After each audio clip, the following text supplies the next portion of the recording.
ഈ ആരിഫിനെ പറ്റി പറയാവുന്ന ഏറ്റവും പ്രധാനപ്പെട്ട ഒരു കാര്യം അപരാജിതനാണ് എന്ന് മാത്രവുമല്ല ഗൗരിയമ്മയെ പോലെ ഒരാളെ വളർത്തിയടിച്ചിട്ടുള്ള ആളുമാണ്. ഈ ആലപ്പുഴയ്ക്ക് സുപരിചിതനാണ്, ഈ മണ്ഡലത്തിന് സുപരിചിതനാണ്, MLA എന്ന നിലയ്ക്കും സ്വീകാര്യത നേടിയിട്ടുണ്ട്, MP എന്ന നിലയ്ക്ക് സ്വീകാര്യത നേടിയിട്ടുണ്ട്. ഇതൊക്കെ നിങ്ങൾ അംഗീകരിക്കുന്നുണ്ട് എങ്കിൽ ഈ അംഗീകാരങ്ങൾക്കെല്ലാം അർഹനാണ് വേണുഗോപാലും.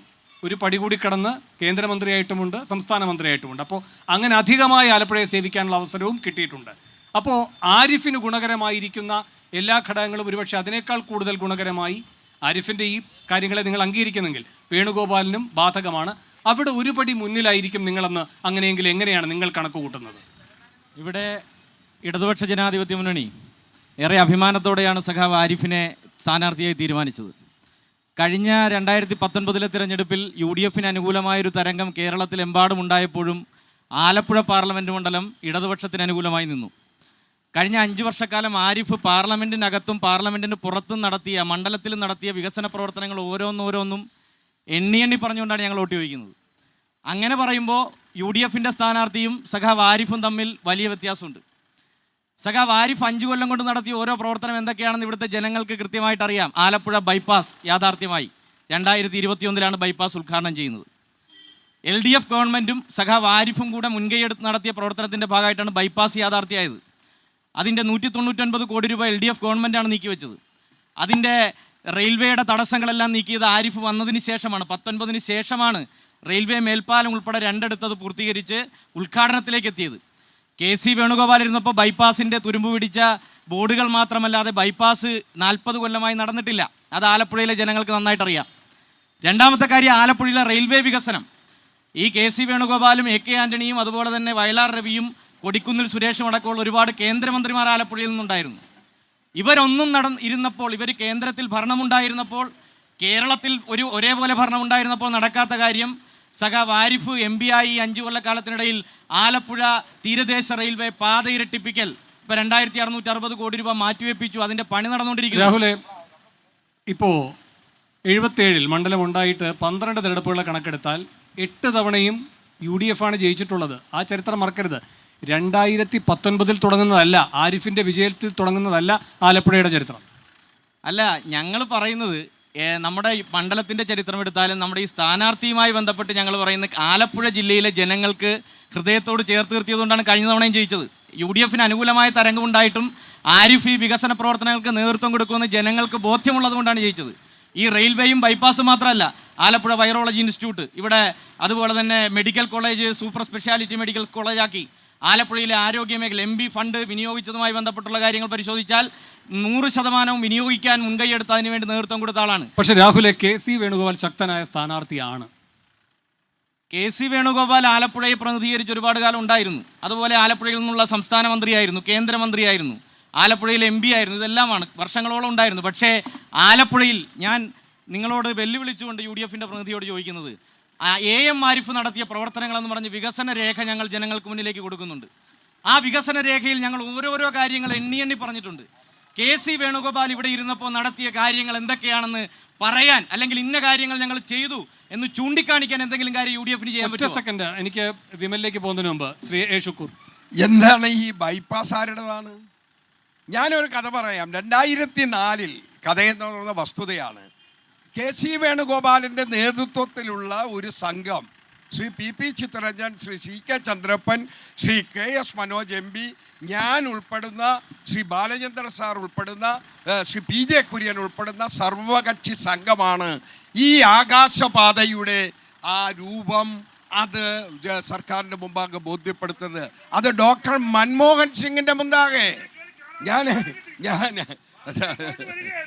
ആ ചിത്രം എൻ്റെ മൊബൈലുണ്ട്. മൻമോഹൻ സിംഗ്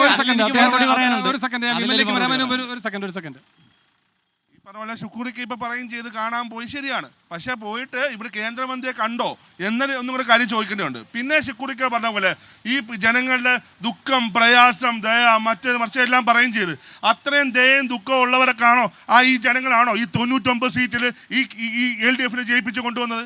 അത് പറയും. രണ്ടാമത്തെ കാര്യമുണ്ട്. ഇന്ന് നേരത്തെ വേണിച്ചേട്ടൻ പറഞ്ഞ പോലെ ഗൗരിയമ്മ എന്ന ഒരു വലിയ പണമരത്തെ മാത്രമല്ല ഈ പറഞ്ഞ ആരിഫിക്ക് അടിച്ചു താത്തിയത്. ഈ ബഹുമാനപ്പെട്ട ഏറ്റവും വലിയ ഷുക്കൂറിക്കവരെ തോപ്പിച്ചതാണ് ഈ ആരിഫിക്ക. അരൂര്. അപ്പോൾ ആരിഫ് എന്ന വ്യക്തിയെ അങ്ങനെ ആരും താത്തി കാണരുത്. ഈ കേരളത്തിലെ ജനങ്ങൾക്ക് വേണ്ടി ശബ്ദം ഉയർത്തിയവൻ തന്നെയാണ് ഹാരിഫ്. അല്ല, അതിന് ഒരു മറുപടി ഉണ്ട് വേണു. ഈ മന്ത്രിയെ കണ്ടില്ല എന്നാണ് പറയുന്നത്. ഞങ്ങൾ ഡോക്ടർ മൻമോഹൻ സിംഗിനെയാണ് അരമണിക്കൂർ ചർച്ച ചെയ്ത് ഈ പാത അംഗീകരിപ്പിക്കുന്നത്. ഉപരിതല ഗതാഗത വകുപ്പിന്റെ കീഴിലുള്ള പാത, അതിന് പകരം എലിവേറ്റഡ് ഹൈവേയിലേക്ക് വരണം. അതിനാവശ്യമായ പദ്ധതി 50-50, കേന്ദ്രം 50, സംസ്ഥാനം 50. അതങ്ങനെയല്ല. നിയമസഭാ രേഖ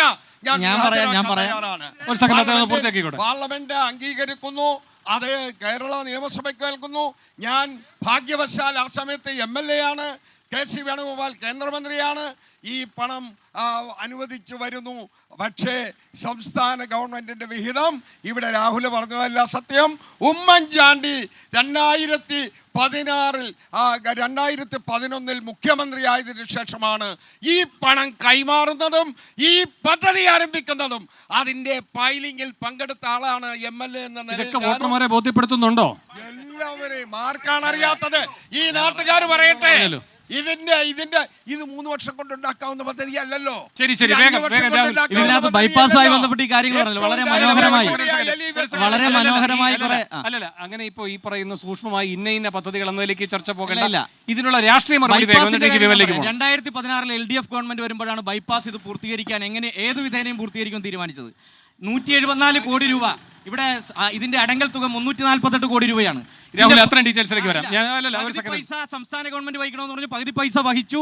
25 കോടി എക്സ്ട്രാ വഹിച്ചു. 199 കോടി രൂപ സംസ്ഥാന ഗവൺമെന്റ് വഹിച്ചിട്ടാണ് ഇത് പൂർത്തീകരിച്ചത്. അതുപോലെ മാളികമുക്കും കുതിരപ്പന്തി റെയിൽവേ മേൽപ്പാലം, ഇത് KC വേണുഗോപാൽ ഉൾപ്പെടെ ഇരുന്ന കാലത്താണ് ഇത് നടന്നില്ല. 2019 ശേഷം 21 നടന്നത്.